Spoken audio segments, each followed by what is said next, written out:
Rabbim ne güzel yaratmış. Kırmızı gülün rengi de ayrı bir güzel. Yanlarındaki beyazlar da kuşburnu. Kıymetli seyircilerim, şu beyazlar, çiçek açmış olanlar kuşburnunun beyaz çiçekleri.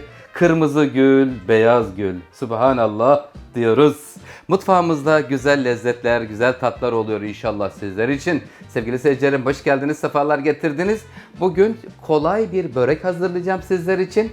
Patatesli, beyaz peynirli, kaşar peynirli buzluk böreği olacak. Her vakit derin dondurucuda kalıp imdadınıza yetişecek. Misafiriniz mi geliyor? Hemen çıkarın, bir saat kadar dışarıda beklesin. Onlar alo dediğinde dilimleyin, verin fırına.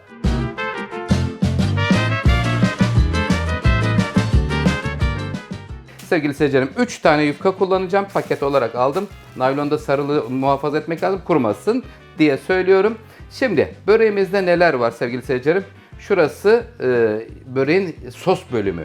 3 çorba kaşığı elma ya da üzüm sirkesi, 2 tane yumurta, 1 su bardağı yoğurt, 1 çay bardağı ayçiçek yağı, 200 mililitrelik bardak ile yoğurt, 125 mililitrelik ile de çiçek yağı sevgili seyircilerim. Tuza da ihtiyacımız var karabiberle birlikte. Patates 5 tane haşlanmış patates. Burada beyaz peynirimiz 150 gram kadar var ama hepsini kullanmayacağım. Beyaz peynir, kaşar peynir rendesi. Güzel, hem çok kolay yapımı sevgili seyircilerim. Patatesleri haşlıyorsunuz. Allah ne verse. Beyaz peynir yoksa kaşar koyun. Kaşar yoksa beyaz. İkisi de yoksa sadece patates olsun. Eldeki ve evdeki imkanlar ile hazırlıyoruz. Öncelikle sosu hazırlıyorum sizler için sevgili seyircilerim.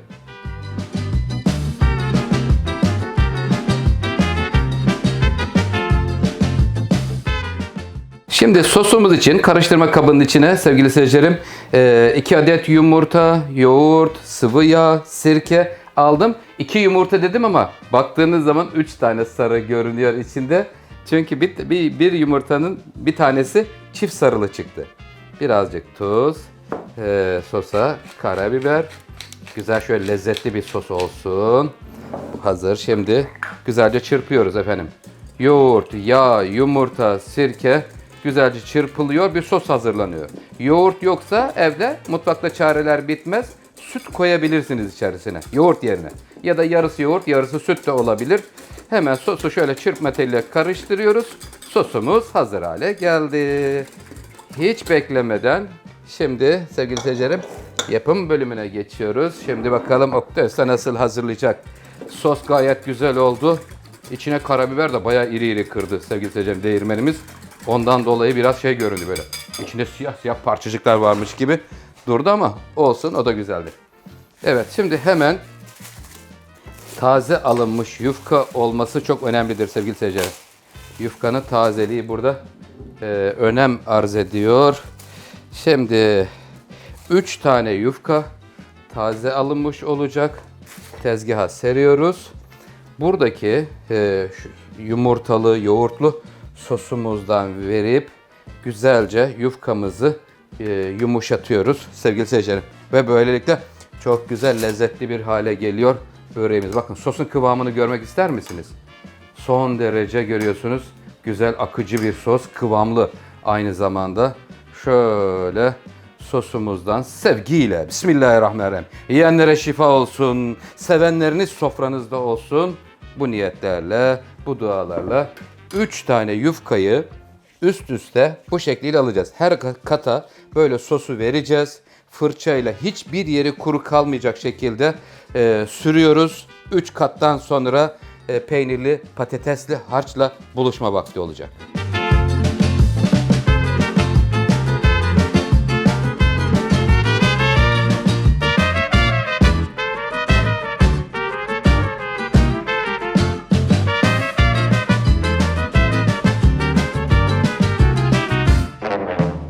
Kıymetli seyircilerim, şu anda patatesi rendeledik. 5 tane orta boy haşlanmış patates. Az bir şey böyle patates için tuzunu veriyorum. Burada şimdi peynirler gelecek, karabiber çünkü patatesle güzel olur. Lezzetli de olması lazım çünkü iç harcın da tadı önemli. Biraz pul biber acı sevenler için. Seviyorsanız koyabilirsiniz. Sevmiyorsanız koymayın. Bu konuda tamamen serbestsiniz. Sevgili seyircilerim, şimdi sıra geldi beyaz peynir rendesine. Allah'ım, bu nasıl bir güzellik ya Rabbi. iç dolgusu nefis bir güzel lezzetli hem vitaminli besleyici. Çay saatlerinde tadanlar bunun tadına bayılacaklar. Yüksek puan alacaksınız Allah'ın izniyle. Size güveniyorum. Daha güzelini, daha iyisini yapacaksınız çünkü. Beyaz peynir ve kaşar peyniri ikilisini de şöyle rendeliyorum. Kaşar peyniri 100 gram, beyaz peynirin de yarısını rendeledim 100'er gram. Çok da böyle ekonomimizi zorlamadan ilerlemek istiyorum çünkü. Bakın son derece güzel oldu. Şuradaki sostan da patatese biraz vermek lazım. Patates kuru kalmamalı. Az bir şey buradaki sostan da ayırdım.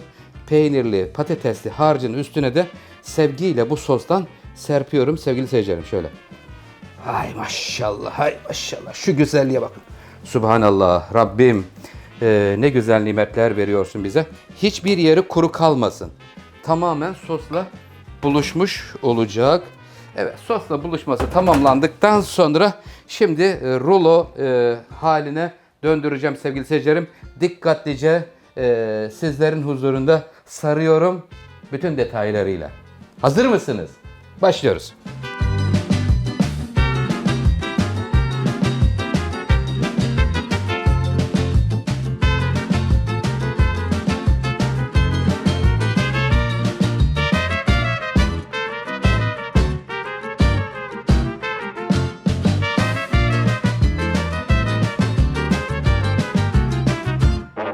Sevgili seyircilerim, böreğimizi rulo şekline getirdik ama püf noktalarıyla birlikte dikkatlice sarıyoruz. Parmaklar esnek oluyor. Şu anda rulomuzu görüyoruz. 3 yufkayla hazırlandı. Şimdi bunu böylece sarma imkanımız yok. Streç filmlerin boyu yeterli gelmez.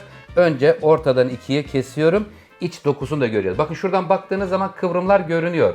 Çok güzel bir kıvrım kıvrım oldu. Şimdi de hemen çeviriyorum. İç kısmını göreceğiz. Bakın iç dokusunun şeklinde görüyor muyuz?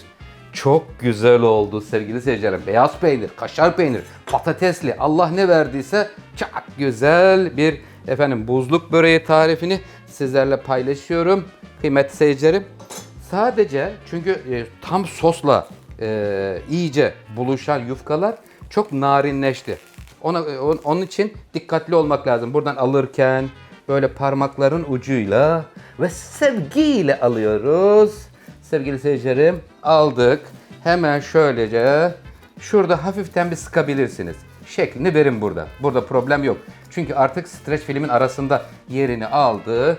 Döndürüyorum. Kesiyorum. Kıymetli seyircilerim, burası şöyle kapatın. Dolabın havasıyla buluşmasın. Dondurucuda her vakit durabilir. Şimdi ben dondurucuya göndereceğim. En az 2-3 saat dondurucuda kalacak. Sonra küçük parmak kalınlığı dilim dilim dilimliyoruz. Sonra da fırında üzeri susamlı çörek otlu pişiriyoruz.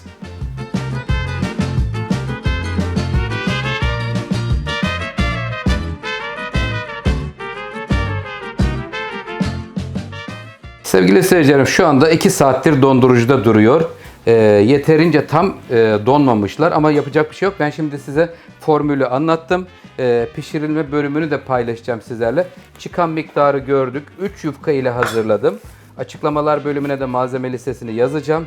Kıymetli seyircilerim, çok bereketli oldu. Yani çıkan miktar oldukça iyi. Tam anlamıyla donduktan sonra işiniz kolay olacak sevgili seyircilerim. Şimdi bu detaylı, bakın buradaki görüntüsünü gördük. Şimdi bir de şöyle çevireyim size doğru. İki tarafındaki rulo şeklinde paylaşmış olayım sizlerle. Hemen birer parmak mesafesinde şu anda gayet güzel dilimlenebiliyor. Dilimleri şöyle getireyim size doğru. Bakın 2 saat oldu şu anda dondurucuda duralı. Kolay dilimlenebiliyor ama tam dediğim gibi buz haline dönüşememiş sevgili seyircilerim. Demek ki bir 5-6 saat kalması gerekiyor dondurucuda. Şimdi bu şekilde şöyle aralıklı olarak yan yana diziyorum. Dizdikten sonra buraların üzerine kıymetli seyircilerim çörek otu ve susam karışımı. Sade seviyorsanız sade de kalabilir. Yumurta ekstradan sürmüyorum. İsteyenler yumurta da sürebilirler. Ama böyle doğal hali gayet güzel. Çörek otu, susam ikisi de şifalıdır. Bu şekilde hepsini dilimliyorum. Dilimledikten sonra önceden ısıtılmış 180 derecelik fırında kızarıncaya kadar buzluk böreklerimizi pişiriyoruz. Bakın şimdi dilimleyelim bir de görelim. hepsine aynı işlemi yapıyorum.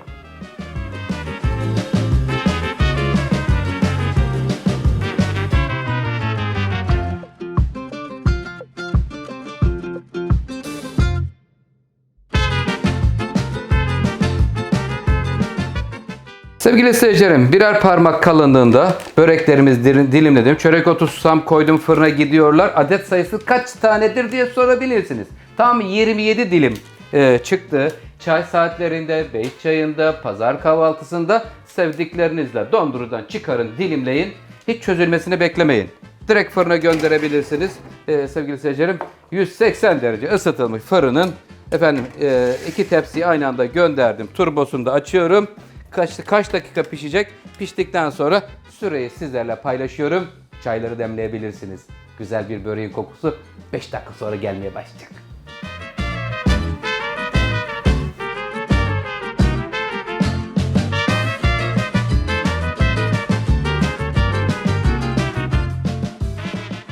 Evet efendim, böreğimiz fırından çıkıyor sevgili seyircilerim.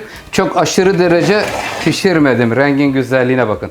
Şöyle altın sarısı renkte bırakmak istedim. Diğer tepsimizi de alalım. Fazla kızarmış seviyorsanız biraz fazla pişirebilirsiniz. Ben biraz rengin açık olmasını istediğim için biraz böyle hafif renk alınca çıkardım kıymetli seyircilerim. Şimdi hemen şöyle alayım. Servis tabağını alacağım. Normalde fırın tepsisinden servis tabağını alırken ilk sıcaklığı çıksın.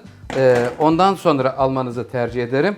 Sevgili seyircilerim, ama ben şimdi servis yapmam gerektiği için hemen sizlerle paylaşayım. Bakın alt görüntüsü böyle. Zemindeki tepsideki olan kızarmış şeklini paylaşıyorum sevgili seyircilerim. Üst rengi aynı şekilde, alt ve üst renkler hemen hemen birbirine çok yakın olduğu için tam kıvamında olmuş. 5 dakika bekletelim. Ondan sonra servis edelim isterseniz. Çünkü buradan direkt tabağa geçtiği zaman ısı dengesi değiştiği için hemen nemlenme yapar. Böyle ıslak ıslak olur. Ondan dolayı söylüyorum. Kurallarına uygun hareket edelim. Böyle 5 dakika bekletiyorum. Ondan sonra servis tabağına alıyorum.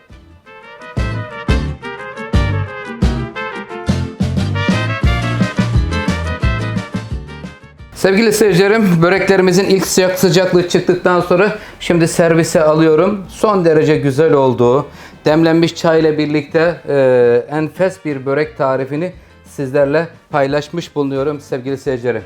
Evet efendim, bir tarifimizin daha sonuna gelmiş bulunuyoruz. 27 adet çıktı. Gayet bereketli oldu. Efendim, kanalıma abone olup yorum yapıp dostlarınızla paylaşırsanız çok mutlu olurum. Sizlerden ricam, bildirim zilini açarsanız Oktay Usta'nın yeni lezzetlerinden anında haberdar olursunuz. Hoşça kalın, sağlıklı kalın, kolay gelsin mutfakta. Allah'a emanet olun.